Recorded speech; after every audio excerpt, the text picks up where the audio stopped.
ธรรมัตตาจัตโตทาปรมาตาโตจิตตังเจตสิกังโลปังนิพพานะมิติสัพพะตาขอกราบนมัสการพระมหาเถระพระสังฆาธิการพระเถรานุเถระและขอสวัสดีท่านผู้ฟังและผู้ชมทุกท่านที่ติดตามในรายการพระไตรปิฎกลอยฟ้าในเนื้อหาของพระอภิธรรมครับครั้งนี้เป็นครั้งที่24ในเรื่องของมิสกะสังฆะเราก็ยังพูดถึงฌานังคะอยู่นะครับฌานังคะก็คือได้แก่องค์ฌานองค์ฌานนี้จะมีตอนไหนองค์ฌานก็มีถ้าพูดไปแล้วเนี่ยเราพูดถึงฌานังคะเนี่ยก็มีอยู่ตลอดเวลานะครับถ้ายกเว้นเฉพาะในขณะที่จิต10 ดวงนะครับที่เกิดขึ้นก็คือได้แก่ทวิปัญจวิญญาณจิต10เกิดขึ้นเนี่ยองค์ฌานเช่นเอกคตานะครับแล้วก็อุเบกขานะครับพวกนี้จะไม่ถือว่าเป็นองค์ฌานนะครับเพราะว่าจิตที่เป็นทวิปัญจวิญญาณจิต10นั้นเขาเกิดขึ้นมาด้วยอำนาจของอารมณ์กระทบกับภาษาทะลุนะครับเช่นจักขุวิญญาณเนี่ยที่เกิดขึ้นได้ก็เพราะว่ามีรูปารมณ์ก็คือสีต่างๆกระทบกับประสาทที่เรียกว่าประสาทตาหรือเราเรียกว่าเป็นจักขุประสาทนะครับเขาถึงเกิดขึ้นนะครับไม่ได้เกี่ยวข้องกับเรื่องของเอกคตาหรือว่าอุเบกขาเลยนะครับอุเบกขาก็มีเอกคตาก็มีเพราะอุเบกขาเป็นเวทนานี้เป็นสัพพจิตตสาธารณเจตสิกเช่นเดียวกันกับเอกคตาก็เป็นเจตสิกที่เป็นสัพพจิตตสาธารณเจตสิกเมื่อจิตเกิดขึ้นนะครับสัพพจิตตสาธารณเจตสิกจะต้องประกอบกับจิตอยู่เสมอนะครับแต่ตอนนี้เนี่ยถ้าจักขุวิญญาณเกิดขึ้นเนี่ยเขาไม่ได้มีกำลังนะเขาไม่ได้มีกำลังก็ไม่ถือว่าเขาเป็นองค์ฌานเพราะว่าอาศัยกำลังของอารมณ์กระทบกับประสาทนะครับเช่นรูปารมณ์กระทบกับจักขุประสาทสัทธารมณ์กระทบกับโสตประสาทนะครับคันธารมณ์กระทบกับคานาประสาทรัสสารมณ์กระทบกับชิวหประสาทโพธพารมณ์กระทบกับกายประสาทอย่างเงี้ยนะครับเพราะฉะนั้นจิตที่เรียกว่าจักขุวิญญาณก็2 ดวงใช่ไหมครับเห็นดีดวงหนึ่งเห็นไม่ดีดวงหนึ่งก็เช่นเดียวกับโสตวิญญาณก็2 ดวงเห็นได้ยินเสียงที่ดีดวงหนึ่งได้ยินเสียงที่ไม่ดีอีกดวงหนึ่งนะครับก็จะเป็นคู่ก็5 คู่ก็เป็น10เพราะฉะนั้น10 ดวงนี้เอกคตาที่ประกอบกับจิต10 ดวงนี้เข้าไม่ถึงความเป็นองค์ฌานนะครับเข้าไม่ถึงความเป็นองค์ฌานเราจึงไม่นับนะเราจึงไม่นับว่าเป็นองค์ฌานนะเพื่อเห็นชัดเราก็มาดูตรงนี้นะครับอย่างเช่นฌานังคะเนี่ยนะครับเขามีอยู่7นะครับเขามีอยู่7นะใน7เนี่ยวิตกเนี่ยไม่ได้เกิดกับทวิปัญจวิญญาณจิต10นะครับเขาเว้นทวิปัญจวิญญาณจิต10เพราะฉะนั้นวิตกจะไปเป็นองค์ฌานในทวิปัญจวิญญาณไม่ได้เพราะว่าวิตกไม่ได้เกิดพร้อมกับจักขุวิญญาณโสตวิญญาณคานาวิญญาณชิวหวิญญาณกายวิญญาณไม่มีวิตกประกอบนะและก็วิจารณ์ก็เช่นเดียวกันนะครับไม่ประกอบในทวิ10นะครับปิติก็ไม่ประกอบในทวิ10เอกคตาคือสมาธิเป็นสัพพจิตตสาธารณเจตสิกเพราะฉะนั้นประกอบอยู่ในทวิปัญจวิญญาณจิต10แต่เอกคตานี่ไม่สามารถจะจัดให้เขาเป็นองค์ฌานในทวิปัญจวิญญาณจิต10ได้เพราะว่าเขาไม่มีกำลังปรากฏไม่ชัดเจน นะครับสมนัตนะสมนัตก็ไม่ประกอบนะครับไม่ประกอบกับทวิปัญจวิญญาณจิต10โทมนัสก็ไม่ประกอบในทวิปัญจวิญญาณจิต10อุเบกขาประกอบนะครับอุเบกขาประกอบแต่อุเบกขาก็ไม่มีกำลังนะครับไม่มีกำลังก็ไม่เรียกว่าเป็นองค์ฌานนะนี่ก็เป็นเรื่องของจิตที่มีองค์ฌานไปประกอบแต่ไม่เรียกว่าเป็นองค์ฌานเพราะเขาไม่มีกำลังเหมือนกับไปประกอบในจิตอื่นๆนะครับเอกคตาเนี่ยประกอบกับจิตได้ถึง121ดวงแต่เอกคตาที่เรียกว่าเป็นองค์ฌานเนี่ยจะมีจิตอยู่แค่111เว้นทวิปัญจวิญญาณจิต10นะครับก็เป็นลักษณะอย่างนี้นะครับส่วนวิตกองค์ฌานก็คือได้แก่วิตกเจตสิกแต่วิตกเจตสิกเนี่ยเกิดเฉพาะในกามจิต44แล้วก็ปฐมฌานพอทุติยฌานขึ้นไปตติยฌานขึ้นไปจตุทัชฌานหรือปัญจมฌานก็จะไม่มีวิตกเกิดนะครับในกามจิตมี54เว้นทวิ10ก็เหลือ44เนี่ยเขาประกอบเฉพาะในส่วนนี้ไม่เกิดร่วมกับทวิปัญจวิญญาณจิต10เช่นเดียวกับวิจารณ์นะครับวิจารณ์ก็เป็นเจตสิกประกอบอยู่ในจิต54เท่านั้นเองนะครับนะกามะนะครับเราพูดถึงกามจิต54แล้วปฐมฌาน1ทุติยฌานปฐมฌาน11นะทุติยฌาน11นะครับแล้วก็ปิติก็เช่นเดียวกันนะครับเกิดกับกามจิตที่เป็นสมนัตนะเวทนาเป็นสมนัตมีแค่18นะแล้วก็เกิดกับปฐมฌานทุติยฌานตติยฌานนะเอกคตาก็ประกอบได้อยู่มากที่สุดก็คือ111นะเว้นเฉพาะทวิปัญจวิญญาณจิต10นะแล้วก็สมนัตก็ประกอบอยู่ในสมนัตจิตนะครับคือจิตทั้งหมดเนี่ย121เนี่ยเรานับแล้วที่เป็นสมนัตเนี่ยมีอยู่62นะ62นี้ไม่มีทวิปัญจวิญญาณจิต10นะ62นะครับ62ก็สามารถที่จะเป็นองค์ฌานได้นะครับแต่ไม่มีทวิปัญจวิญญาณจิต10โทมนัสก็นับเฉพาะเวทนาที่เป็นทุกข์ทางใจนะครับก็เกิดกับโทสะมูลจิต2เท่านั้นเองนะครับก็ไม่มีทวิปัญจวิญญาณจิต10นะครับอุเบกขาก็คือเวทนาเช่นเดียวกันนะครับอุเบกขาสวยอารมณ์ที่เป็นกลางๆไม่สุขไม่ทุกข์นะครับอุเบกขาก็เกิดกับจิต47ดวงนะครับจริงๆแล้วอุเบกขานี้จะประกอบกับจิตอยู่55ดวงนะครับเกิดกับจิตอยู่55ดวงแต่เราเว้นทวิปัญจวิญญาณจิต8นะครับไม่เ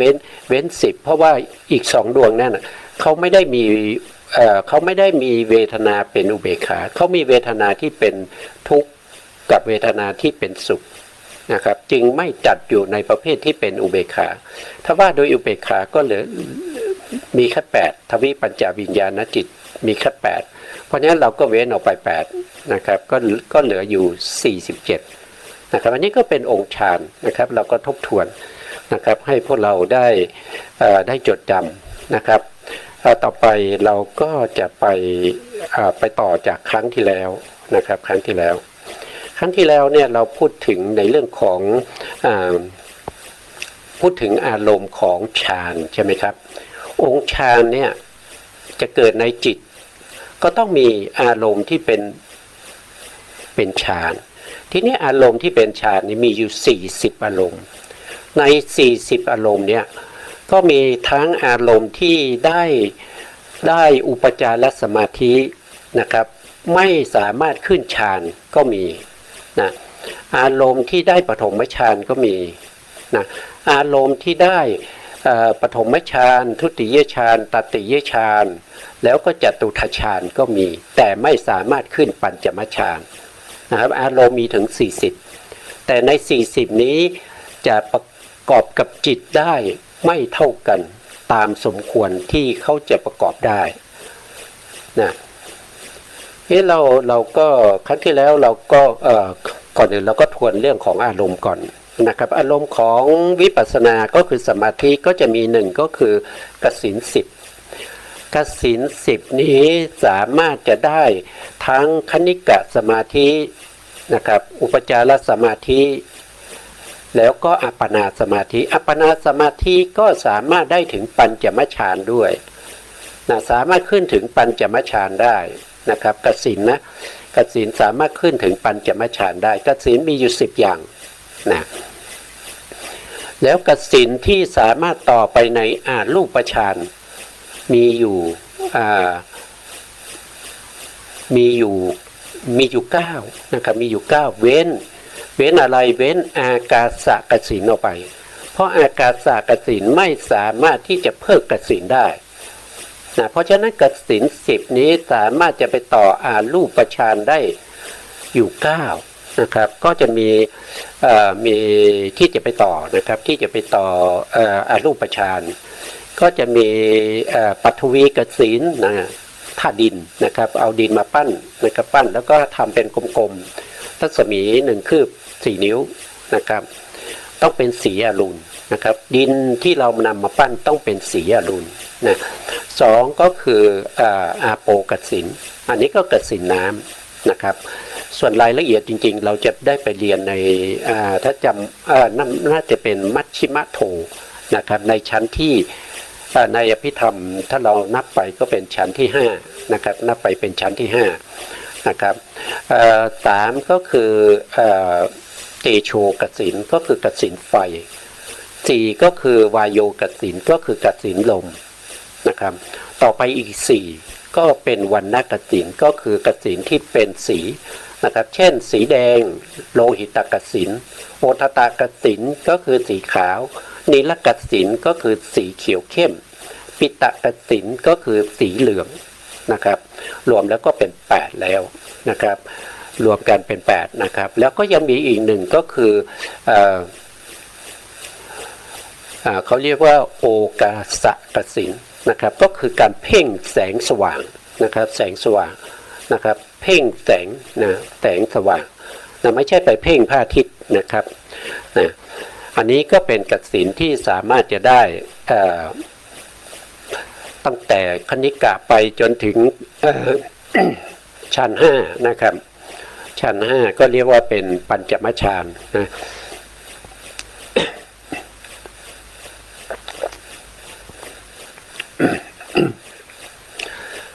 แล้วก็ต่อมาก็เรียกว่าเป็นกสิณที่10นะครับก็แต่โทษทีเป็นอาสุภาสิทธิ์นะครับอาสุภาสิทธิ์ซึ่งเป็นอารมณ์นะครับอาสุภาสิทธิ์เนี้ยได้ตั้งแต่คณิกะสมาธิอุปจารสมาธิแล้วก็ปฐมฌานนะครับได้เฉพาะปฐมฌานนะครับอัปปนาได้เฉพาะปฐมฌานไปทุติยฌานไม่ได้นะครับตติยฌานไม่ได้จตุตถฌานไม่ได้ปัญจมฌานก็ไม่ได้เพราะเป็นอารมณ์ที่หยาบนะอสุภะก็คือการเพ่งเรื่องของซากศพนะครับซากศพ10ประเภทด้วยกันนะอันนี้ได้สูงสุดที่ปฐมฌานนะแล้วต่อมาก็อนุสติ10ก็มีพุทธานุสติธรรมานุสติสังฆานุสติ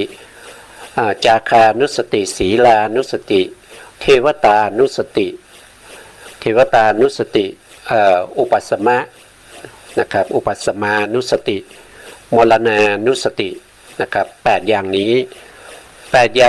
เมื่อเราใช้เป็นอารมณ์ของสมาธิก็ได้แค่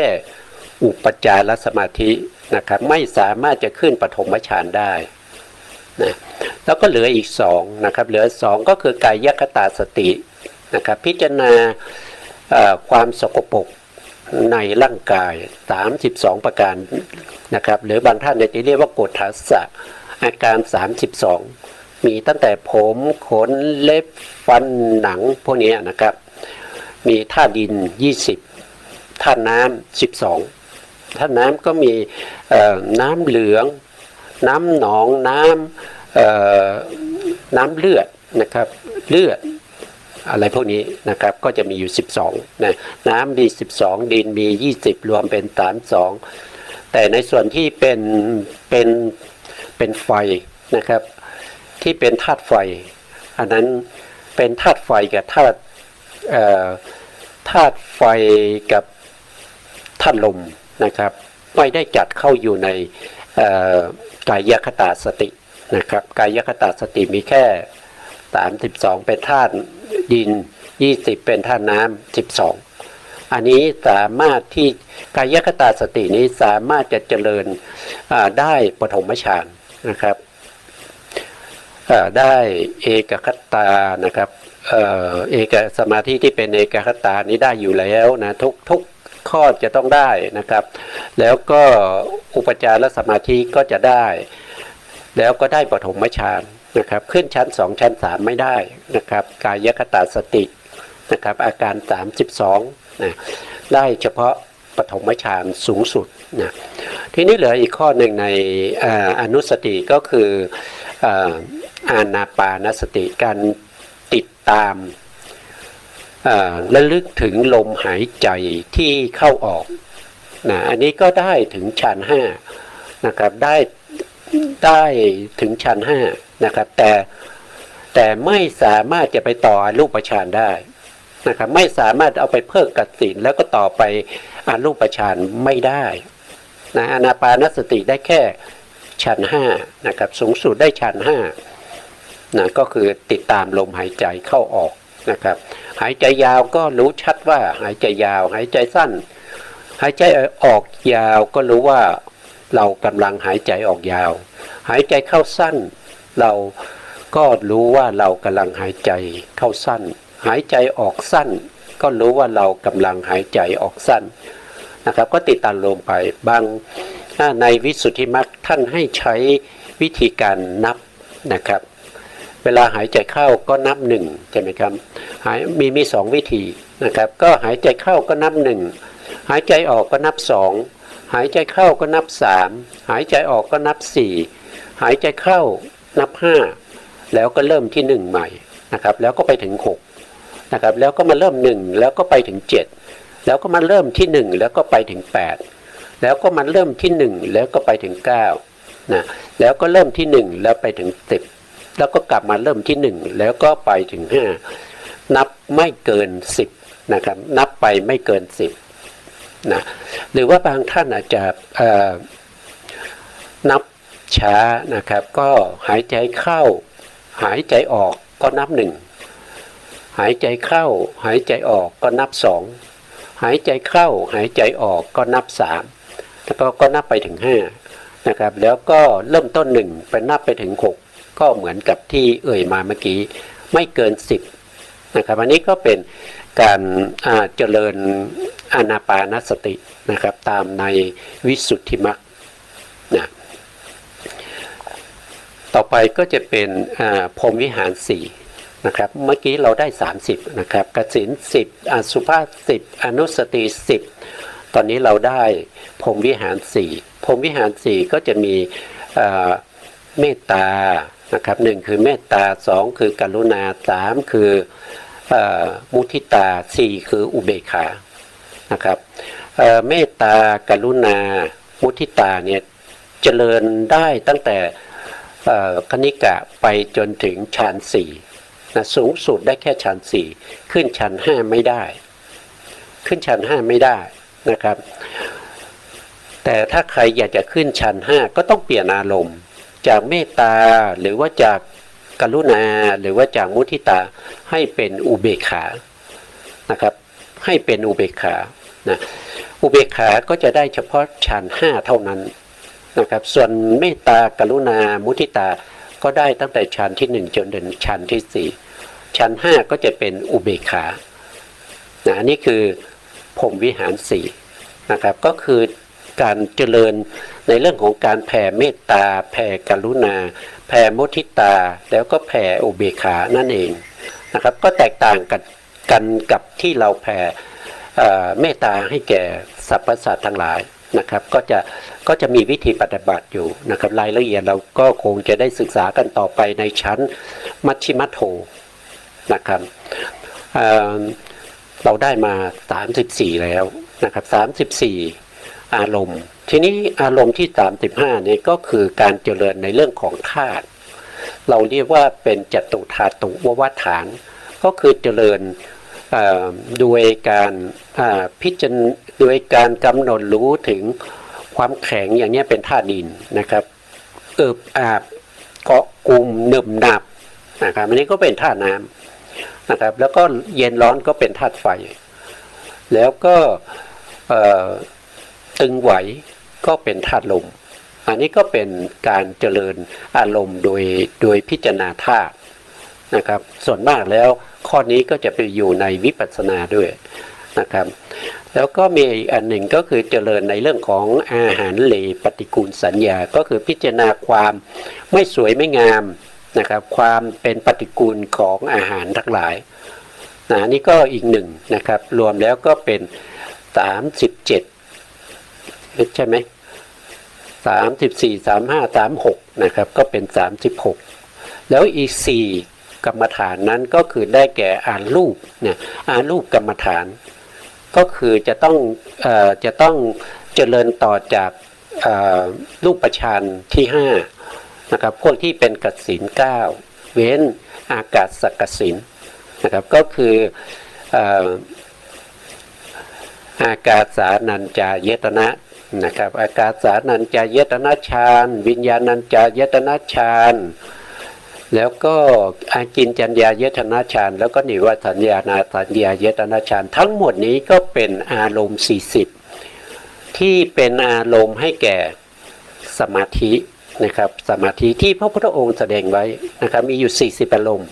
นะครับถ้ามากกว่านี้เนี่ยก็ไม่รู้นะครับว่าเป็นของผู้ใดนะครับที่เหลือจากนี้นะครับที่พระพุทธองค์แสดงไว้มีอยู่40อารมณ์นะทีนี้เราก็รู้แล้วนะครับว่ามีอารมณ์อะไรบ้างแล้วเราก็มาศึกษาในเรื่องของพุทธานุสตินะครับส่วน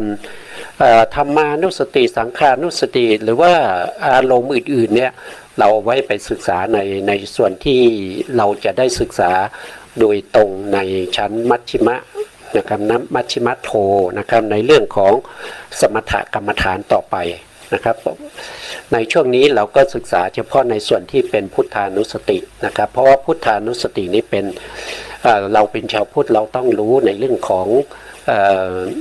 พระพุทธองค์นะครับพระศาสดาของเราเนี่ยเราต้องรู้จักนะครับเพราะฉะนั้นก็นำเอา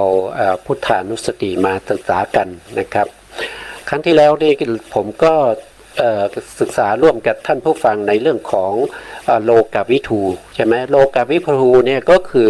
พระพุทธองค์เนี่ยเป็นผู้รู้แจ้งโลกนะครับโลกมีเท่าไหร่ว่าโดยย่อๆโลกมีอยู่3นะครับก็คือหนึ่งก็คือสังขารและโลกนะสังขารและโลกนี่เราศึกษาจบไปแล้วนะครับอันที่2ก็คือสัตวโลกนะครับสัตวโลกอันที่3เนี่ยก็คือโอกาสโลกนะโอกาสโลกเราก็จะศึกษาต่อไปนะครับในข้อที่2นะสัตวโลกเนี่ยในข้อที่1นะครับข้อที่1นี้ท่านบอกว่านะครับทรงรู้อัสยานะครับอัสยะก็คืออัสยาก็คืออุปนิสัยนะครับของสัตว์ทั้งหลายนะครับอุปนิสัยอัธยาศัยนะครับหรือว่าเป็นความเคยชินของสัตว์นั้นที่เขาสะสมบารมีนั้นมานะอันนี้พระพุทธองค์ทรงรู้ได้นะครับรู้ของคนอื่นนะครับรู้ของคนอื่นอย่างเช่นลูกศิษย์ของท่านสารีบุตรเนี่ยในอดีตชาตินี้ท่านเป็นช่างทองมาหลายภพหลายชาตินะครับมาตั้งแต่อย่างน้อยก็500ชาตินะครับที่ได้แสดงไว้ในเรื่องของธรรมบทหรือเปล่าจำไม่ได้นะครับที่เป็นลูกศิษย์ของพระสารีบุตรก็เห็นว่าเขาเป็นลูกของนายช่างทองนะครับก็ชอบสิ่งที่สวยๆงามๆเพราะฉะนั้นพระสารีบุตรก็ให้เจริญในเรื่องของอสุภะนะครับให้เจริญอสุภะซึ่งเป็นปฏิปักษ์ต่อความสวยความงามนั่นก็คือต่อ ในเรื่องของสุภะนะครับก็เอาอสุภะเนี่ยเป็นตัวที่มาปราบนะครับเพื่อจะให้ได้ซึ่งสมาธินะทีนี้ก็ฝึกอยู่หลายเดือนนะครับก็ไม่เกิดอุคหานิมิตนะครับไม่เกิดอุคหานิมิตนะอุคหานิมิตปฏิภาคนิมิตก็ไม่เกิดนะครับมีแต่ปริกรรมอย่างเดียวนะครับก็ปริกรรมไปนะครับปริกรรมไปก็คำว่าปริกรรมนี้ก็คือเป็นการคล้ายๆเป็นการที่เราจะต้องบ่นออกไปนะครับคือเวลาที่เราเห็นสิ่งที่ไม่สวยเนี่ยนะครับอย่างเช่นเราเห็นกระดูกพูดง่ายๆเห็นอัฐิคือกระดูกเราก็ต้องมีการบริกรรมว่ากระดูกอย่างเงี้ยนะครับแล้วก็ใจก็จดจ่ออยู่ที่กระดูกนะครับแล้วก็เห็นความไม่สวยไม่งามของกระดูกอย่างเงี้ยนะก็ฝึกอยู่เดือนหนึ่งหรือ2 เดือน3 เดือนเราก็ไม่จำไม่ได้นะครับฝึกอยู่เป็นช่วงระยะเวลาหนึ่งก็แล้วกันนะครับเมื่อฝึกอยู่อย่างนี้เนี่ยนิมิตที่ควรปรากฏนะครับที่ต่อจากปริกรรมนิมิตก็จะเป็นอุคหานิมิตนั่นก็คือเข้าไปติดที่ตาหรือเข้าไปติดที่ใจแล้วแต่เขามานพผู้นี้ก็ไม่สามารถทำได้นะครับเพราะฉะนั้นพระสารีบุตรนะครับซึ่งเป็นผู้ที่มีปัญญานะครับเป็นเลิศนะมีปัญญามากกว่าภิกษุทั้งหลายนะครับในสาวกของพระสัมมาสัมพุทธเจ้าเนี่ยไม่มีใครที่จะมีปัญญาเทียบเท่ากับพระสารีบุตรได้นะครับยังไม่สามารถจะฝึกมานพผู้นี้นะครับในช่างทองเนี่ยได้นะครับจึงพาไปหาพระพุทธองค์พอพาไปหาพระพุทธองค์เนี่ยพระพุทธองค์ก็รับนะครับแล้วก็รู้อัธยาศัยนะครับพอรู้อัธยาศัยแล้วนะครับพระพุทธองค์ก็เนรมิตนะครับรู้ว่าเขาเป็นช่างทองนะครับเคยเป็นช่างทองมาหลายยุคหลายสมัยนะครับจน500-600 ชาติเนี่ยนะครับพระพุทธองค์ก็เนรมิตดอกไม้ดอกบัวนะครับเป็นสีทองนะครับให้เขาเนี่ยเพ่งดูนะครับเขาก็จับแล้วก็เพ่งดูไปเพ่งดูพระพุทธองค์ก็เนรมิตให้ดอกบัวเนี่ยมันก็จะเฉาแล้วก็ร่วงโรยไปทีละกีบอย่างเงี้ยนะในช่างทองนี้เขาเห็นอย่างนี้เขาเพ่งดูอย่างนี้เพ่งไปเพ่งมาไม่นานก็ได้ปฏิภาคนิมิตนะครับไม่นานก็ได้อุปจารสมาธิแล้วก็ได้อัปปนาสมาธิด้วยนะครับอันนี้คืออะไรก็คือพระพุทธองค์ทรงรู้อาสยะของสัตว์นะครับเช่นจุลบรรทกเนี่ยนะพระพุทธองค์ก็เนรมิตผ้าขาวให้เขาจับแล้วก็เพ่งไปนะครับก็ได้เป็นพระอรหันต์นะครับส่วนในช่างทองเนี่ยเมื่อได้สมาธิแล้วก็นำสมาธิไปต่อวิปัสสนาก็ได้เป็นพระอรหันต์นะครับแม้กระทั่งพระสารีบุตรยังไม่สามารถรู้ได้นะครับแล้วปัจจุบันนี้จะมีใครที่จะรู้ได้นะครับสมัยพุทธกาลนี้มีพระพุทธเจ้ารู้ได้พระสารีบุตรยังรู้ไม่ได้ยังสอนไม่ได้นะครับเป็นผู้มีปัญญาแล้วก็ได้ฟังได้ยินพระธรรมคำสั่งสอนมาจากพระพุทธองค์มากมายเป็นพระหูสูตรยังสอนให้ในช่างทองเนี่ยได้ให้เขาเนี่ยได้สมาธิยังไม่ได้เลยนะครับสอนแค่ให้ได้อุปจารสมาธิให้ได้อัปปนาสมาธิยังไม่ได้เลยนะทีนี้พูดถึงตรงนี้เนี่ยก็อยากจะให้พวกเราเนี่ยได้เข้าใจว่าญาณนะครับญาณคือตัวปัญญาเนี่ยถ้าเราว่าโดยย่อๆเนี่ยก็จะมีอยู่5ใช่ไหมครับที่ได้ยินบ่อยๆนะครับก็คือปัญญาในวิปัสสนาเรียกว่าวิปัสสนาญาณนะครับ1คือปัญญาในวิปัสสนาญาณ2ก็คือปัญญาในฌานก็เรียกว่าญาณในฌานนะครับแล้วก็ปัญญาในมรรค นะครับปัญญาในมรรคแล้วก็ปัญญาในผลนะครับแล้วก็อันที่ห้าก็คือปัญญาในนิพพานนะครับก็จะมีปัญญาที่เป็นเรื่องของกรรมสกตาปัญญาก็คือมีปัญญารู้เห็นเข้าใจนะครับเชื่อมั่นว่าสัตว์ทั้งหลายมีกรรมเป็นของตัวนะครับแล้วก็วิปัสสนาญาณนะครับวิปัสสนาญาณก็สามารถเห็นนามรูปได้นะครับแล้วก็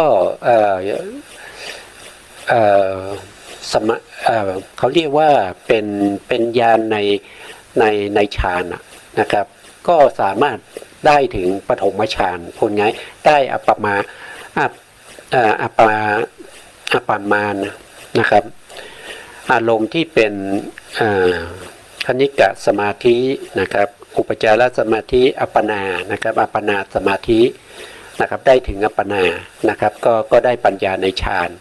แล้วก็ปัญญาในมรรคนะครับปัญญาในมรรคก็คือได้มรรคคือได้ปฐมได้โสดาปัตติมรรคอย่างเนี้ยนะครับแล้วก็ได้ผลก็คือตั้งแต่โสดาปัตติผลขึ้นไปพวกนี้เป็นปัญญาโดยย่อๆนะครับแต่ถ้าเราจะดูโดยพิสดารในปัญญาที่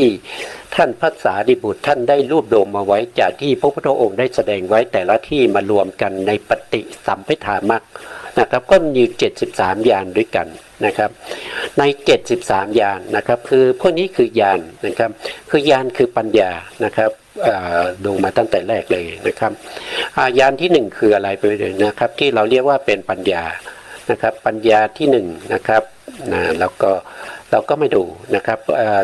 ในเรื่องนี้นะครับอันนี้ก็คือที่พระสารีบุตรรวบรวมมาจากพระธรรมคำสั่งสอนของพระสัมมาสัมพุทธเจ้าในแต่ละที่นะครับมารวมกันไว้เราก็จะเรียกว่าเป็นมาติกานะครับมาติกาว่าด้วยปัญญาญาณนะครับปัญญาญาณมีอยู่73อย่างนะครับมีอยู่73อย่างนะครับทีนี้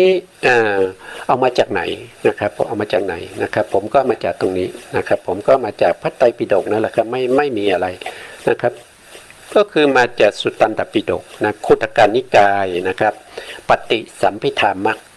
นะครับอันนี้คือชุด91เล่มนะครับก็คืออยู่เล่มที่7ภาคที่1นะครับภาคที่1ในหน้าที่1นะครับพูดถึงในเรื่องของ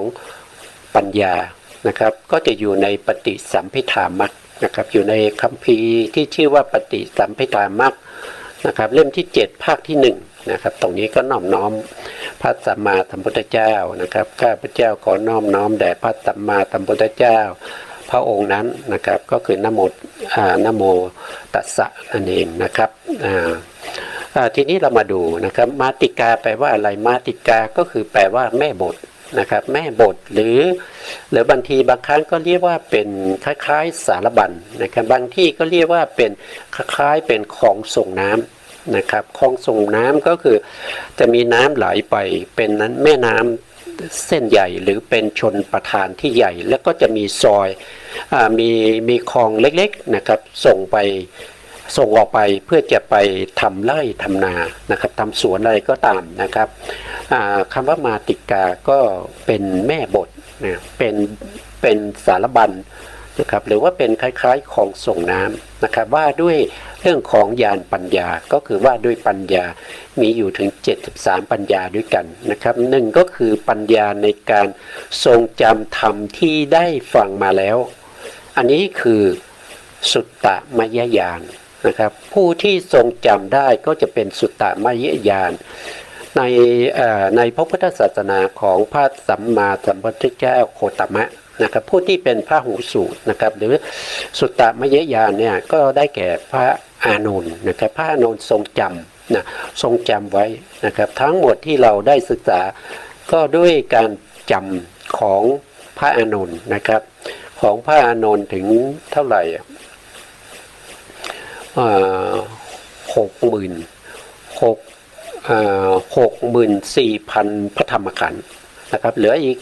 20,000 21,000 พระธรรมขันธ์นะครับ 21,000 พระธรรมขันธ์นี้ผู้ที่จำมาก็คือได้แก่พระอุบาลีนะครับผู้ที่สาธยายในเรื่องของพระวินัยนะครับในการทำสังคายนาครั้งแรกนะครับปฐมสังคายนานะครับก็จะเป็นสุตตมยก็สองท่านนี้ก็เป็นสุตตมยญาณเพราะจำได้นะครับจำได้มากมายอย่างเช่นพระอุบาลีเนี่ยก็จำได้ถึง21,000 พระธรรมขันธ์นะ 21,000 พระธรรมขันธ์ส่วนพระอานนท์จำได้63,000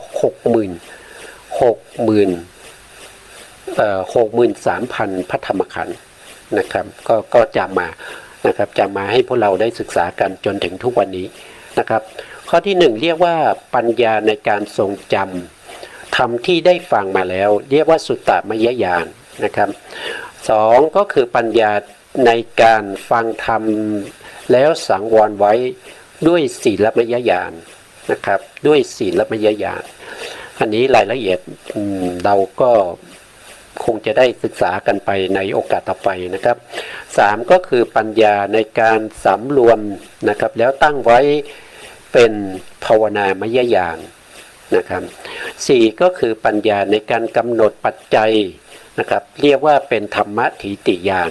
นะครับ5ก็คือปัญญาในการย่อธรรมทั้งหลายนะครับทั้งอดีตอนาคตและปัจจุบันแล้วกำหนดไว้ด้วยสัมมาสนญาณนะครับสัมมาสนญาณเองก็ถึงอันนี้ถึงพระไตรลักษณ์แล้วนะครับว่าย่อๆแค่นี้พอนะครับไปเรื่อยๆนะครับไปเรื่อยๆไปเรื่อยๆจนถึงญาณที่60อันนี้คือปัญญานะครับปัญญาทีนี้เราก็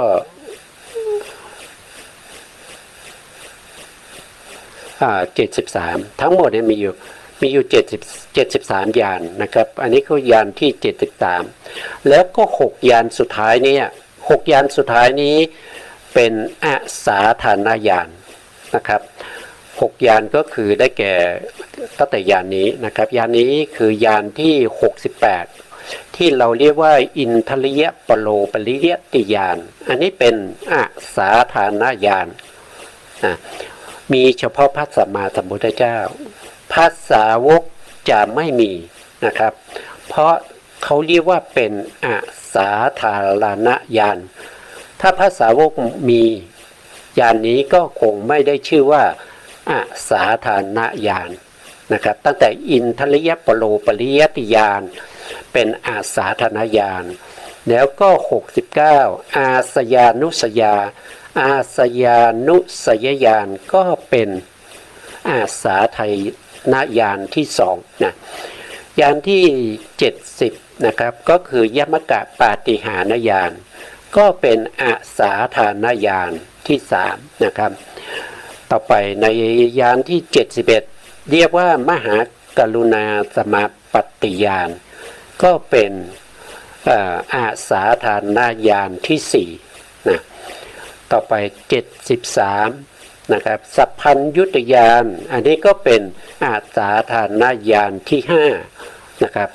ญาณที่73อานาวรณญาณเป็นญาณที่6ของอาสาธารณญาณญาณที่เป็นอาสาธารณญาณมีอยู่6ญาณในจำนวนทั้งหมด73ญาณนี้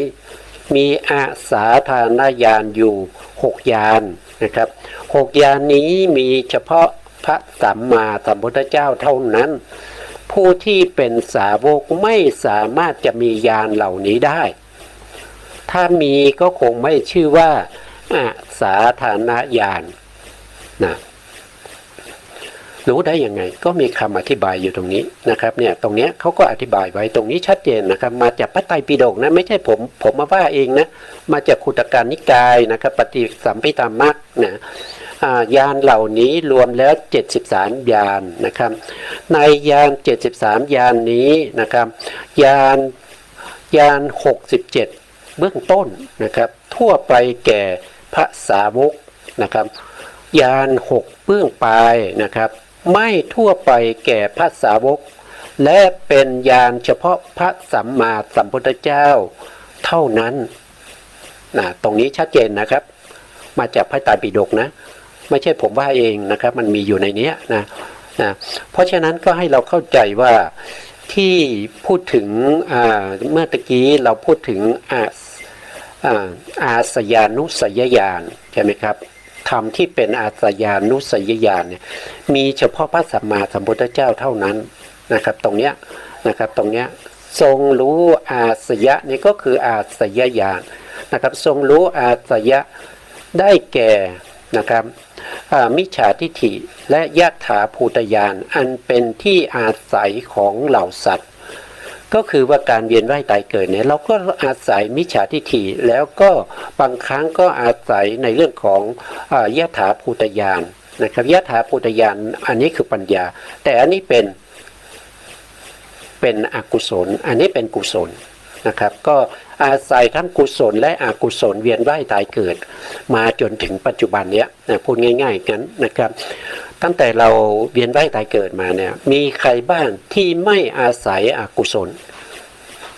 แม้กระทั่งพระโพธิสัตว์ก็ยังอาศัยอกุศลบางครั้งต้องไปตกนรกนะครับผู้ที่บำเพ็ญบารมีมาจนเต็มแล้ว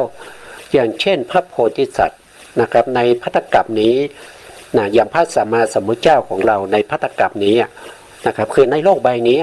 ท่านก็ยังเคยไปเกิดเป็นนกคุ้มนะครับเคยไปเกิดเป็นกระบือนะครับเคยไปตกนรกนะครับโอ้มากมายนะครับแล้วก่อนที่ท่านจะได้มาเป็นพระเวสสันดรนะครับพระเวสสันดรก็มาจากยถาภูตญาณก็คือเป็นประเภทที่เป็นปัญญานะครับได้มาเกิดแล้วก็ทำบุญทำในการสร้างบารมีที่เป็นฐานบารมีนะครับแล้วก็เป็นปารมัตถบารมีท่านก็ได้หลังจากที่ตายจากความเป็นพระเวสสันดรก็ไปเกิดเป็นเทวดานะครับอยู่ในชั้นดุสิตนะครับสันตุสิตเทพบุตรนะครับแล้วก็จากตรงนั้นก็มาปฏิสนธิในครรภ์ของพระนางพระนางมหามายานะครับมายานะครับแล้วก็ได้บำเพ็ญทุกขกิริยาจนได้ตรัสรู้เป็นพระพุทธเจ้านะครับอย่างเราก็อาศัยทั้งมิจฉาทิฏฐิแล้วก็ในส่วนที่เป็นอกุศลแล้วก็ในส่วนที่เป็นบุญเวียนว่ายตายเกิดมาจนถึงปัจจุบันนี้นะครับแต่เรายังไม่รู้เลยว่าอัธยาศัยของเราคืออะไรนะครับเราก็ศึกษาพระธรรมมาเรื่อยๆเราก็ยังไม่ได้อัธยาศัยของเรายังไม่ปิ๊งกับพระธรรมส่วนใดส่วนหนึ่งนะครับยังไม่สามารถที่จะแทงตลอดในธรรมนั้นได้นะครับแต่ถ้าพระพุทธองค์มีอยู่ในปัจจุบันนี้ท่านก็จะรู้อัธยาศัยของเราท่านก็จะแสดงธรรมที่เหมาะสมกับเราแล้วก็ทำให้เราเนี่ยได้ตรัสรู้ธรรมได้เป็นพระอรหันต์รูปหนึ่งก็เป็นได้นะครับเพราะพระพุทธองค์รู้อะไรรู้อาสยะของสัตว์ทั้งหลายนะครับนะที่มาฟังธรรมหรือว่าไปปรากฏในข่ายพยานของพระสัมมาสัมพุทธเจ้าอันนี้ข้อที่หนึ่งนะข้อที่หนึ่งของอะไรก็คือของสัตวโลกนะครับเพราะว่าเราก็เป็นสัตว์นั่นแหละนะครับเราไม่ได้เป็นอะไรนะครับแม้กระทั่งพระโพธิสัตว์นะครับที่อย่างเจ้าชายสิทธัตถะนี้ยังเรียกเขาว่าเป็นพระโพธิสัตว์ก็เป็นสัตว์นั่นแหละนะครับไม่ได้วิเศษอะไรนะครับเพราะฉะนั้นก็ว่าไปตามนี้นะครับว่าไปตามนี้อย่าว่าผมพูดคำหยาบเลยนะครับเป็นสัตว์เนี่ยนะข้อที่สองนะครับก็คือทรงรู้อนุสัยทรงรู้อนุสัยก็คือทรงรู้เข้าไปถึงขันธสันดานของเราเลยว่ามีอนุสัยอะไรบ้างที่มันหนาแน่นนะครับอนุสัยมีอยู่7อย่างที่เราเรียนมาตั้งแต่ในเรื่องของอกุศลสังขะใช่ไหมครับมีกามราคะนุสัยนะครับแล้วก็รูปราคะนะครับหรือบางทีเราก็จะเรียกว่าภาวะราคานุสัยปฏิฆานุสัยมานานุสัยทิฏฐานุสัย วิจิกิจฉานุสัยอวิชชานุสัยพวกเนี้ยนะว่าเราเนี่ยมีอนุสัยอันใดที่มันหนาแน่นควรจะกำจัดได้อย่างไรนะพระพุทธองค์ก็จะหาวิธีการให้พวกเราได้กำจัดอนุสัยที่เป็นกิเลสเหล่านี้นะที่มันนอนเนื่องอยู่ในขันธสันดานของเราเหล่านี้ให้หมดไปได้นะครับเพราะว่าอนุสัยเนี่ยเราถึงมันอยู่ในใจเราเนี่ยเรายังไม่สามารถรู้เขาได้นะเพราะว่ากิเลสเหล่านี้เขาเป็นกิเลสที่นอนเนื่องอยู่ในขันธสันดานเขาไม่ได้ขุ่นขึ้นมาเขาไม่ได้ขุ่นขึ้นมาปรากฏในใจถ้าเข้ามาปรากฏในใจใช่ไหมขุ่นขึ้นมาร้อนลมอยู่ในใจเนี่ยเราไม่เรียกเขาว่าเป็นอนุสัยแล้วเขาจะเปลี่ยนสภาพมาเป็นปริยุทธานากิเลสเขาไม่ใช่อนุสัยกิเลสแล้วนะแต่ถ้ามันล่วงออกมาทางกายทางวาจาเราก็จะเรียกว่าเป็นวีติกมะกิเลสอีกนะพวกนี้มันระดับของความเข้มข้นของกิเลสนะครับว่ามีเท่าไหร่มันเป็นอย่างไรกำจัดยังไงนะพระพุทธองค์ก็จะเห็นแล้วก็หาทางที่จะช่วยเหลือให้พวกเราเนี่ยสามารถที่จะละอนุสัยเหล่านี้ได้นะครับนะอันนี้ไม่มีใครรู้นะต้องพระพุทธองค์เท่านั้นรู้แล้วก็อาสยยะเนี่ยก็พระพุทธองค์เท่านั้นที่จะรู้อนุสัยพระพุทธองค์เท่านั้นที่จะรู้ไม่มีใครรู้ได้นะพระพุทธเจ้าเท่านั้นที่จะรู้นะครับใครตรัสรู้เป็นพระพุทธเจ้าคนนั้นรู้นะครับเพราะเราถ้ามีใครที่เราปรารถนานะครับตั้งความปรารถนาเป็นพระพุทธเจ้าได้เป็นพระพุทธเจ้าแล้วท่านก็จะรู้เองนะครับว่าอนุสัยเป็นยังไงนอนเนื่องในขันธสันดานเป็นยังไงแต่ที่เรารู้ว่าเรามีปัจจุบันนี้ก็เพราะว่าอะไรก็เพราะว่าเรายังละไม่ได้เรายังละไม่ได้และเราก็ยังไม่เคยละมันเลย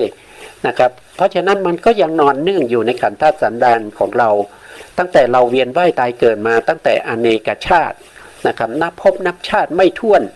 จนมาถึงตรงนี้แล้วก็จะเวียนว่ายตายเกิดต่อไปในอนาคตอีกไม่รู้ว่าจะไปสิ้นสุดตรงไหนเรายังไม่รู้นะครับเรายังไม่รู้มันอยู่กับเรายังไม่รู้ต้องอาศัยพระพุทธเจ้าเท่านั้นที่จะรู้แล้วก็มาแนะนำให้พวกเรานะครับแนะนำสั่งสอนทำให้ตื้นบัญญัติไว้นะครับด้วยพยัญชนะด้วยอรรถะนะครับบริบูรณ์นะครับบริบูรณ์บริสุทธิ์นะครับประเสริฐนะพวกนี้พระพุทธองค์ทำไว้ให้พวกเราแล้วเราไม่ต้องไปเสาะแสวงหาไปคิดเอาเองนะครับไม่ต้องนะเพราะว่าเราเป็นสาวกเราก็ปฏิบัติตามนะครับเราก็ปฏิบัติตามเราไม่ได้เป็นศาสดาเราไม่ต้องไปคิดนะเราไม่ต้องไปคิดเพราะเราเป็นสาวกนะเมื่อไรเป็นพระพุทธเจ้าแล้วก็ว่ากันนะครับไปคิดเอาเองนะครับเรายังไม่ได้เป็นพระพุทธเจ้าเราก็เรียนตามนะครับเรียนตามที่พระพุทธองค์ได้บัญญัติไว้แล้วนะต่อไปในข้อที่3นะครับก็คือทรงรู้จริตนะจริตเนี่ยพุทธก็จะมีจริตถึงเท่าไหร่ว่าโดยย่อๆก็จะมีอยู่6นะครับแต่ถ้าว่าโดยพิสดารนี้ก็มีมากมายนะครับมีมากมายนะครับจริตนะครับจริตนี้ก็เป็นเรื่องหนึ่งนะครับที่เราก็ยังไม่รู้ของเราจริตของเรานะจริตของเราว่าเราเป็นราคะจริตหรือเปล่าเป็นโทสะจริตหรือเปล่าหรือว่าเป็นโมหะจริตนะครับหรือว่าเป็นวิตกจริตหรือว่าเป็นพุทธจริตนะครับไม่ใช่พุทธจริตแล้วก็อะไรวิตกจริตพุทธนะครับแล้วก็อะไรมีอยู่หลักๆแล้วมีอยู่6นะครับผมก็จำไม่ได้นะครับก็พยายามเปิดดูอยู่นะครับตอนนี้ยังหาไม่เจอก็ไม่เป็นไรติดไว้ก่อนนะครับติดไปติดมานะก็ติดไว้ก่อนนะครับในเรื่องของจริตนะครับเรื่องของจริตนี้มีอยู่ว่าโดยปกติแล้วก็มีอยู่6นะครับถ้ากระจายออกไปก็จะเป็นการผสมกันนะครับอย่างเช่นราคะจริตแล้วก็มีโมหะจริตเจือปนอยู่นะครับเพราะฉะนั้นบุคคลนั้นก็จะมีจริตที่เป็นราคะจริตแล้วก็โมหะจริต บางคนก็ปนกัน3นะครับมีทั้งราคะจริตนะครับโทสะจริตแล้วก็โมหจริตบางคนก็ปนระหว่างจริตที่เป็นฝ่ายที่ดีกับฝ่ายที่ไม่ดีอย่างเช่นพุทธจริตนะครับแล้วก็ไปปนกับราคะจริตอย่างเงี้ยมันก็มีนะหรือว่าเป็นวิตกจริตนะครับไปปนกับราคะจริตนะครับก็จะเป็นในลักษณะอย่างนี้นะครับแต่เราไม่เราส่วนมากเนี่ยเราเป็นจริตที่มันปะปนกันนะครับมันปะปนกันไม่มีก็คงจะหายากนะครับที่บุคคลที่จะมีจริตอย่างเดียวมีพุทธจริตอย่างเดียวนะครับหรือว่ามีวิตกจริตอย่างเดียวมีราคะจริตอย่างเดียวเนี่ยอาจจะหายากนะครับมาถามว่ามีไหมก็น่าจะมีอยู่นะครับก็ไม่รู้เหมือนกันนะครับเพราะว่าเรายังก็พระพุทธองค์แสดงไว้นะครับอย่างนี้นะครับเราก็ว่าไปตามนี้นะครับทรงรู้จริตนะครับได้แก่กุศลและอกุศลนะครับที่กายกรรมเป็นต้นปรุงแต่งนะครับก็คือเราก็ดูได้จากอัธยาศัยนะครับจริตพวกนี้นะครับแต่ส่วนมากแล้วก็เพียงแต่คาดเดาเท่านั้นเองไม่สามารถที่จะรู้ได้แน่นอนนะครับเรื่องของ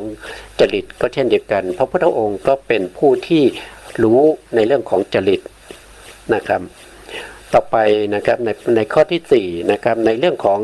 อย่าลืมนะครับตอนนี้เรากำลังศึกษาในเรื่องของพุทธานุสติแล้วก็อยู่ในหัวข้อของโลกวิทูพระพุทธองค์ทรงรู้แจ้งโลกนะครับโลกมีอยู่3นะครับตอนนี้โลกที่ชื่อว่าสังขารและโลกเราเรียนกันจบไปแล้วตอนนี้เราอยู่ในสัตวโลกนะครับในข้อที่4นะสัตวโลกในข้อที่4ทรงรู้อาทิมุตนะครับได้แก่อัธยาศัยนะ3นะครับอาทิมุต3เป็นต้นของสัตว์เหล่าสัตว์นะครับอาทิมุตนะครับคืออัธยาศัยที่3นะครับอันนี้พระพุทธองค์ก็รู้นะครับเราเนี่ยเรายังไม่รู้เลยนะครับเพราะอะไรเพราะบางครั้งเราก็มีมีอาทิมุตที่มัน3แต่เราไม่มองไม่เห็นเราก็คิดว่าเรามีแต่ในส่วนที่ดีนะครับเพราะว่าเราก็เข้าข้างตัวเองมากกว่านะครับนะต่อไปข้อที่5นะครับทรงรู้สัตว์ทั้งหลายที่มีกิเลสดุจดังธุลีในดวงตาน้อยนะครับมีกิเลสมีอยู่10อย่างนะครับมีโลภะกิเลสเป็นต้นโลภะกิเลสโทสะกิเลสโมหะกิเลสทิฏฐิกิเลสนะครับมานะกิเลสวิจิกิจฉากิเลสอะไรพวกนี้นะครับก็คงจะต้องเอาไว้แค่นี้นะครับในข้อที่5เนี่ยนะครับเพราะว่าเวลาเราหมดอีกนะครับเวลาเราหมดแล้ว